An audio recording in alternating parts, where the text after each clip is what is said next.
Okay, so I just wanted to give some more information on this whole reincarnation thing. I've been noticing some people who've been coming from a certain video I made a comment on and coming to my profile, and like I have nothing to continue with, but I just wanted to like give my 2 cents on this whole reincarnation thing. So I have been obsessed with reincarnation. When I first entered my spiritual journey, I try to find as much books as I can on it. I found a lot of different books. Most of these books just, brush the surface of what reincarnation is, just giving you the basics. And then there's books where I found that was much more in depth with the information that was like more below the surface of reincarnation. And the 4 books that I've pretty much found with very in-depth information about it would be the Brian Weiss books, where he has soul journeys, and I think he has a couple of books, about 3 or 4 books, where it's a lot of information, much in-depth information about reincarnation and what happens to your soul before you even come here. And then I follow a lot of Dolores Canning books. She has very great insight. There's also a book called The Soul's Plan by Robert Switch, which is very good information also.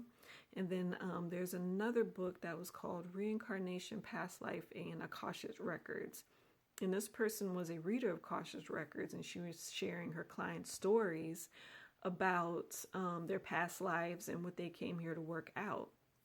And she goes more into depth about what your last thoughts were and how that affects you in this life, right? So all 4 books are pretty much similar in information and what happens to you and what can be done. And what I've concluded from all of those books would be basically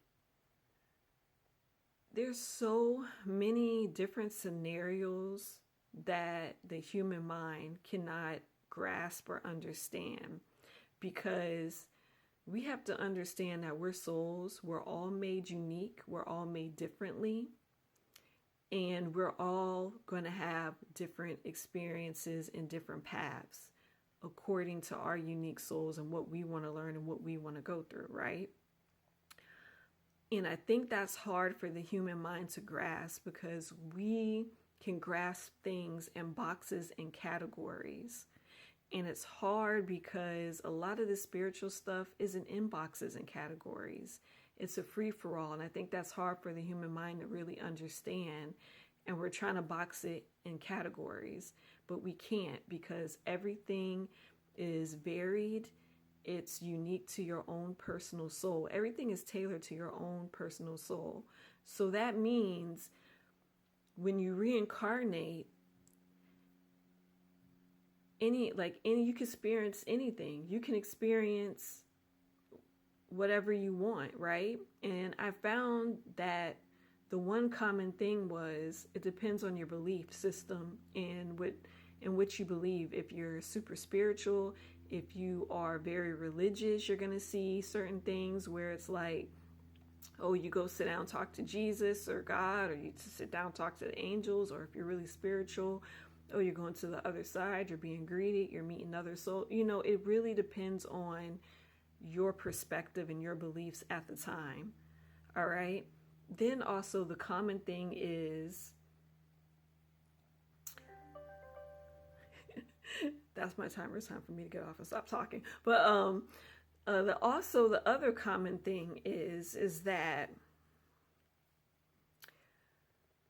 when you get out of your body, you remember everything, right? You remember all that, because what you don't realize is we shrink ourselves to get into this human body Our soul shrinks itself, pushes itself in our body to live out this human experience. And then when we're done, it goes outside the body. And once it gets outside the body, we remember everything. So don't believe all of these people talking about, oh, we're caught in some kind of soul time machine where we're going to have to go, you have to do this all over again. And no, it's not like that. You have the power to even say, no, I'm not going to go do this. I'm going to go do that. No, I'm not going to go here right now. I'm going to go do this life right now. You have that power. You are not powerless after you die and you have no control where you're going. That's not true. All right. And I think it's pretty contradictory because people are saying, oh, when you get out your body and your soul, you're all powerful. You remember everything and you can't be destroyed. You can't be manipulated, right? But at the same time, you're saying when you're believing in this whole trap of human souls and incarnations that we're not smart. We're all of a sudden we're not smart anymore. We don't know what we're doing. That just don't make sense to me. So don't buy into it. I just think it's another thing to like trap your mind. It's another thing to build fear in you because there's this huge thing that they're pushing about fear about after you die. And there is no fear. There's nothing to fear. You'll be back one with your creation. You'll be back one with the creator and everything will feel good and will be fine. Okay.